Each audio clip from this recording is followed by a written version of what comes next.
To be joined by Senator Klobuchar, our ranking member on agriculture, and Senator Luján, our ranking member on the subcommittee dealing with SNAP.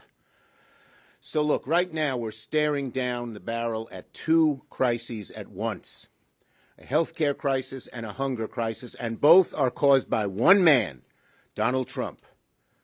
We're now 3 days from open enrollment. Today the window shopping begins. People are going to see drastic increases in their health care costs. People are going to sit at the dinner table Friday night with a hole in the pit of their stomach and saying, how are we going to do this? We can't afford another $4,000 or $5,000 a year, $10,000, even $20,000 in some cases for health care. How are we going to do without health care, but how are we going to pay for health care?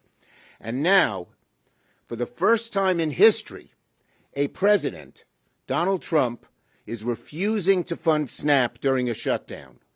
42 million Americans, hungry children, middle-class families someone's lost the job, veterans, senior citizens who struggle to pay for their food. All of these people will lose their SNAP benefits, not because the money's gone, not because it's not permitted, because Donald Trump ordered it stopped. Donald Trump is a vindictive politician and a heartless man. Let's be clear, this does not need to happen. Never before, under any president, Democrat or Republican, has SNAP been cut off in a shutdown, and Trump knows he can do it. Here's what he said. Yeah, everybody is going to be in good shape. Yup. Donald Trump, when asked if he would fund SNAP next month. That's what he said this October. But then all of a sudden, seeing how badly they're losing on health care, he decided to use these 42 million innocent Americans as pawns. Back in 2016, here's Sonny Perdue, the agriculture secretary. They funded it under Trump. In the last shutdown, rather 2019, January 8th, 2019. They funded it. So don't believe the bull, and I hope in every story you will write that they can fund it on their own.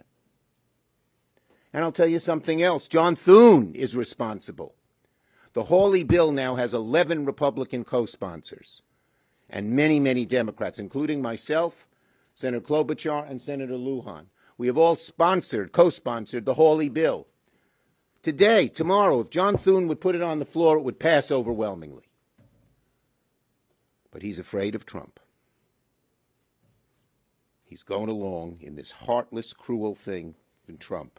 Just a few weeks ago, Trump's own U.S. Department of Agriculture confirmed it had $6 billion in emergency funding to keep food aid flowing. When asked about SNAP at that point, here's what he said.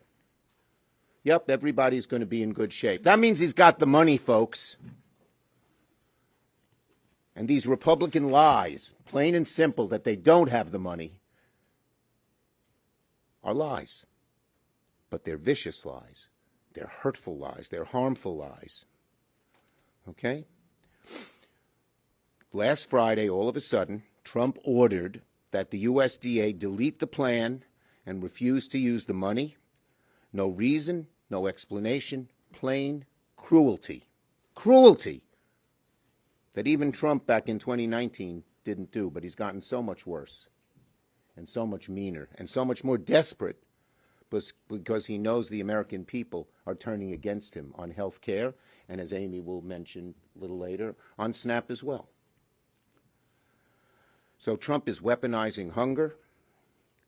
He's turning millions of children and seniors and veterans into political pawns. He's choosing politics over people, cruelty over compassion. And let's be clear about this. They've been on a crusade. The Republicans have been on a crusade against SNAP all year. They slashed it by $200 billion this summer to pay for their tax cuts for billionaires. So they've never wanted SNAP, and they don't want it now. But as again, they're using these 40 million innocent people as pawns. It's a disgrace. They can end it right now. Amy. Thank you. Thank you. Thank you, Leader, and thank you to Senator Luján for leading a very important bill which would restore... Okay, I'm going to have to vote. I'll be right back. Okay, thanks. Okay, now we're say whatever we want here. So.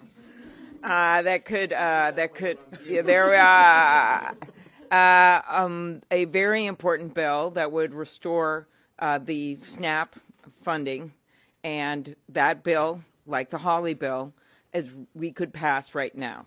Senator Luján's bill that I'm co-sponsoring with him, he's the lead of the Subcommittee on Agriculture, actually includes WIC as well, so I'm partial to it.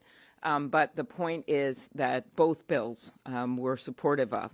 And so Senator Thune should call these bills up. He should call both of them up immediately, and as Senator Schumer said, they would pass. So that's why this is such a false crisis. Why is it actually a crisis? Because the House isn't here. So if we pass the bill because they're afraid to vote on the Epstein files, it will sit over in the Halloween candy jar of Speaker Johnson, where, by the way, the candy is 10% more expensive because of the Trump tariffs. Secondly, that money, as Senator Schumer has explained, is there. There is $6 billion with a B, dollars that are set aside in a contingency fund for things like this. And one of the things that really bothers me about this is that they clearly knew that this could happen, and they actually had on their website, and I know many of you have seen this, a plan that was not issued under the Biden administration. It was issued under the Trump administration, and we screenshot it, so we have it. No one denied that it was out there. It's now magically disappeared like the East Wing. And it says this. It says, the receipts were these. This plan said, congressional intent is evident, congressional intent, that SNAP's operations should continue during a shutdown, and multi-year contingency funds are also available to fund participant benefits in the event that a lapse occurs. So there it is. We would call that a smoking gun in my old job as a prosecutor. They had it on their own website. They took it down at the administration's direction. So they have the money there, or they can fund it through legislation. So let's just make that clear. Then let's go to the second question. Why are they doing this now? I guess we could ask the same question. Why did Trump pardon George Santos when a lot of people in the Republican side in the House never would have wanted that to happen? Why did he suddenly ask for $230 million from the Justice Department? Why did he say he was going to run a third term and then back down? Steve Bannon put it out there. Why are all these things happening? Dominate the news every single day. Well, they think they can fool the American people. They're seeing their premium increases now. No matter how many things they throw out there, no matter how many families they threaten to starve, the fact is the premium notices November 1st is a date. It's not a December thing. It's not a January thing. It's a now thing. And when you, as we have done in going into a number of red states, Senator Kaine and I did a press call yesterday in Texas, 75% of the people, 75% of the people who are on the Affordable Care Act live in states that Donald Trump won. And they may not be in this building today. They may not be the people that you all talk to when you're walking around the hallways and see what people think about what's happening right now in America.